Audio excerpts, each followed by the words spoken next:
अस्सलाम वालेकुम दोस्तों, उम्मीद है आप सब खैरियत से होंगे। ये होंडाई है V6 इंजन है 3.8। इसका बैंक 2 का निशान देखें। ये नीचे इसका अपना निशान होता है 15 गाड़ी के ऊपर। ये ऊपर का निशान देखें इनटेक का।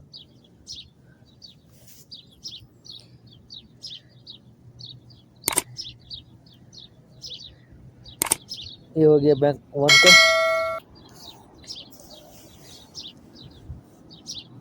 इनटेक एग्जॉस्ट पिस्टन टॉप पे है। कि मैं एक पोजीशन दिखाता हूँ आप दोस्तों को।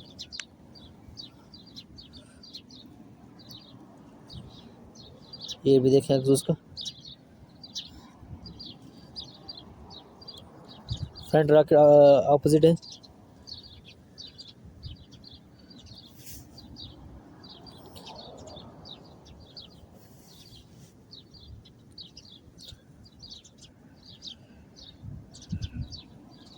मैंने इसके हेड रिपेयर किए, गाड़ी गर्म हुई थी।